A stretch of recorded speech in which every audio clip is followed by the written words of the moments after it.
Ingat ya. Malagi magmas ha. Ingat.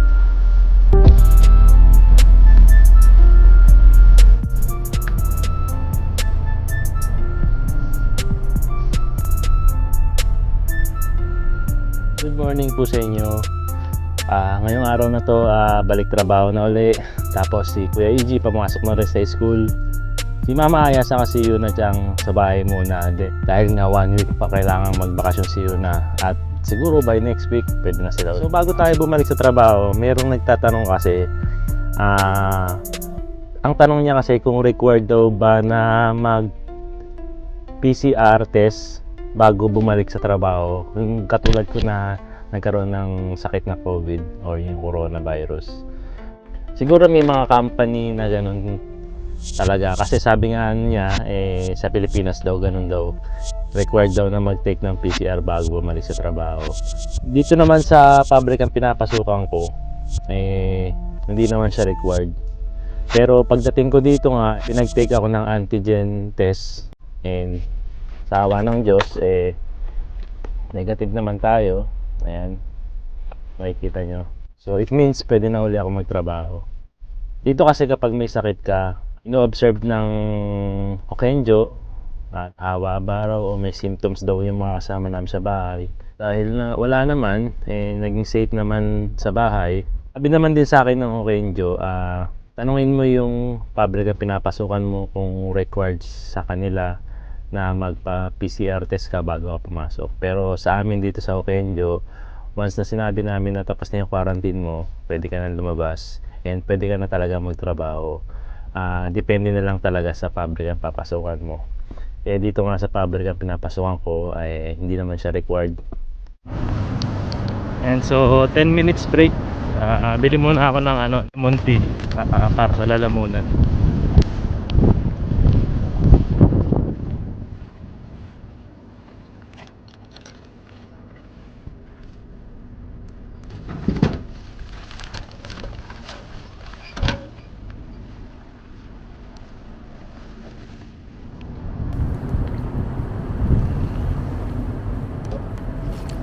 Nakakatuwa lang, no? Ganun pala talaga, no? Kapag galing ka sa ganitong sakit, expect mo na talaga na yung mga taong nakakaalam o makakasama mo, may chance talaga na iwasan ka or parang medyo dumistansya sa'yo, which is naiintindihan ko naman din dahil nga syempre kahit naman sino, kahit ako naman siguro yung mga nasa posisyon nila, makakaramdam ako ng pag-aalala. Syempre, kumbaga parang pag-iingat na lang din. Pero nakakatuwa lang din, meron din tayong mga kaibigan dito na hindi nagdalawang isip na lumapit tapos kamustahin ako. Si Fel saka si Nore na yan, yung mga kaibigan natin na hindi ko naman sila kasama sa trabaho or nasa ibang pwesto sila. Nung nakita nila ako, lumapit sila tapos kinamusta nila ako nang walang pag-aalinlangan. Sobrang na-appreciate ko lang talaga yon, si Fel saka si Nore na yan. Maraming salamat sa inyo. Pero sa tingin ko sa susunod, mag-ingat din kayo. Wag din basta-basta lalapit, di ba? Kaya nag-iingat din ako, talagang lagi akong nakamas kapag nasa trabaho ako, nasa loob ako ng trabaho, para hindi rin tayo apekto na ibang tao, di ba? Kasi alam naman natin kung ano yung hirap na mararanasan kapag naapektuhan ka ng ganitong sakit. Sobrang hirap talaga. Na talagang sana hindi na maulit talaga sa akin. Ayun, basta mag-ingat kayong lahat.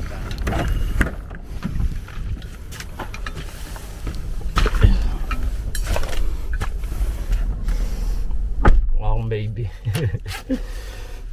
Ayan, lunch break time. Kain muna tayo ng tanghalian. So, ayun. Dito na ako kumakain sa sasakyan para makaidlip din ng konti. Kain tayo. Kain tayo. Ayan, tosino, saka nagdala lang ako ng Mang Tomas. Solve na yan. Si Aya, kahit na wala siyang pasok ngayon, bumabaon pa rin siya sa umaga para ipaghanda lang ako ng kakainin ko sa tanghali. Tapos pag alis namin ni Kuya EG, ayun, natutulog ulit siya kasama si Yuna.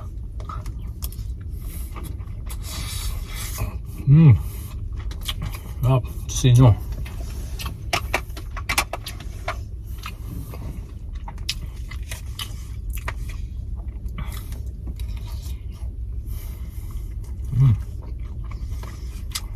Ayan, may nagtatanong.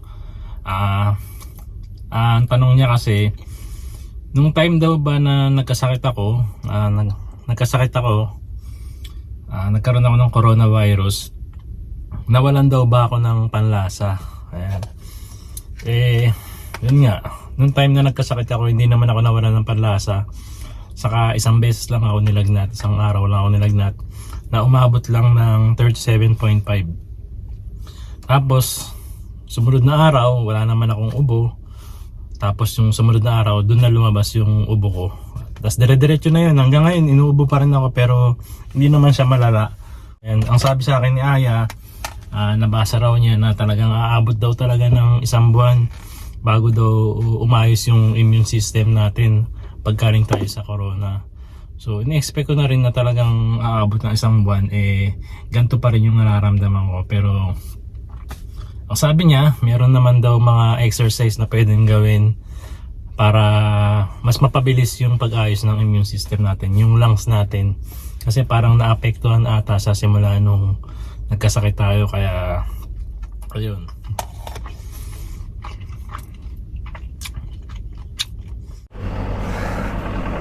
Andito ulit tayo sa Yamato. Talagang back to work na talaga tayo kasi magdi-deliver na uli ako ng mga order ng mga kababayan natin. Yung marinated chicken na binibenta nga natin dito. So, pasok lang ako sa loob para maasikaso na to, and mamaya pag uwi ko, babalitaan ko kayo ulit. So, di bali may 2 box tayo rito, saka may 2 box tayo sa likod. Di bali 40 packs of chicken uli yung i-deliver natin ngayon. Kaya maraming salamat po talaga sa inyo.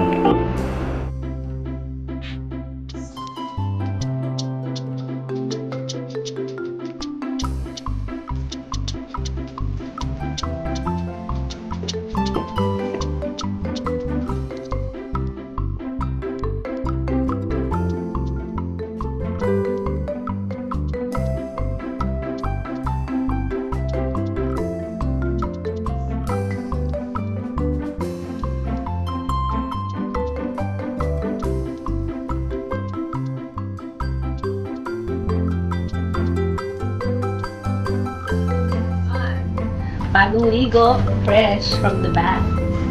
Apir. Ano na? Okay. Ayan, so kanina po ay nag-deliver si Mr. JP. Mr. JP Enriquez, my loving husband, ng 40 pieces or 40 packs na chicken. Gusto naman po namin magpasalamat ni JP sa mga umorder ng chicken, ng marinated chicken. Maraming pong salamat. So sa mga gusto pong umorder ng marinated chicken ni Mr. JP Enriquez, dito lamang po kayo. Tawagan nyo lamang po siya. Line account na ito. Yan. So ito po yung QR code, no? We're shipping only in Japan. Sorry sa mga gusto sa, may mga umorder minsan sa Pilipinas, diba? Pero wala pa tayo doon. No? So, Palang may araw. Jollibee pa naman doon eh. Hindi naman kayo dyan, diba?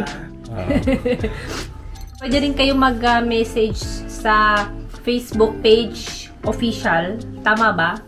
JP Noy Vlogs JP Official. Noy Vlogs Official. No? So, text nyo lang si textmate.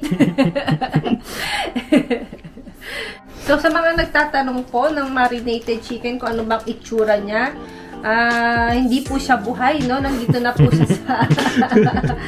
Yan na siya. Kaya nga marinated, di ba? Pwede bang mag-marinate ng buhay na chicken? O yan. Tinatanong kasi nila kung ilang piraso yan. Ilang piraso bilangin natin? 1, 2, 3, 4, 5, 6. Hindi ba may kilo to?